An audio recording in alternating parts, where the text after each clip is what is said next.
வணக்கம்.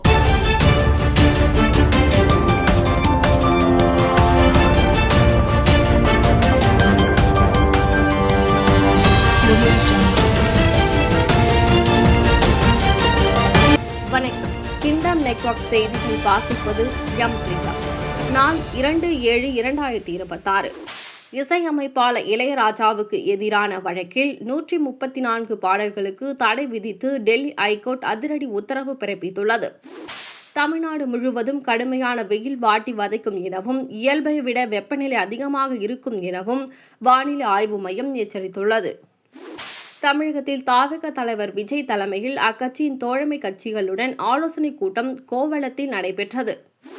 திருச்செந்தூர் முருகன் கோவிலுக்குள் செல்போன் பயன்படுத்த விதிக்கப்பட்ட தடை தற்போது அமலுக்கு வந்துள்ளது. மும்பையில் நள்ளிரவு முதல் கொட்டி தீர்த்து வரும் கனமழை காரணமாக ரெட் அலர்ட் விடுக்கப்பட்டு இயல்பு வாழ்க்கை பாதிக்கப்பட்டுள்ளது.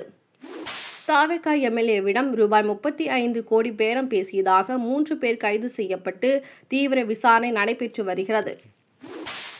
விஜயபாஸ்கர், விஜயபாஸ்கர் இன்று தவிகவில் இணைகிறார்கள். திமுக, அதிமுக கூட்டணி என்பது இயற்கைக்கு மாறானது என்று இருவரும் கூட்டாக பேட்டியளித்தனர். இந்திய வெளியுறவு செயலாளர் விக்ரம் மிஸ்ரியின் பதவிக்காலம் ஓராண்டு நீடிப்பு. டெல்லியில் உள்ள பிரதமர் அலுவலகம் மற்றும் ஐரோப்பா, ஆப்பிரிக்கா, ஆசியா மற்றும் வடக்கு அமெரிக்காவில் உள்ள பல்வேறு இந்திய தூதரகங்களிலும் பணியாற்றியுள்ளார். இந்திய வெளியுறவுத்துறை செயலாளராக பதவி வகித்து வருபவர் விக்ரம் மிஸ்ரி. இவருடைய பதவிக்காலம் ஜூலை மாதம் 14ஆம் தேதியுடன் முடிவடைய உள்ளது. அவர் 2024ஆம் ஆண்டு இந்த பதவிக்கு வந்த நிலையில் அதனை ஓராண்டு மத்திய அரசு நீடித்து அறிவித்துள்ளது. ஆப்கானிஸ்தான் எல்லையில் பாகிஸ்தான் நடத்திய தாக்குதலால் எல்லைகளில் மீண்டும் பதற்றம் அதிகரித்துள்ளது. ஐரோப்பாவில் தீவிரமடைந்து வரும் வெப்ப அலையால் 1000க்கும் மேற்பட்டோர் உயிரிழந்துள்ளனர். அருணாச்சல பிரதேசத்தில் பெய்து வரும் கனமழை மற்றும் வெள்ளத்தால் 4 பேர் உயிரிழந்துள்ளனர். உலகக்கோப்பை கால்பந்து போட்டியில் காங்கோ அணியை இங்கிலாந்து அணி வீழ்த்தியது.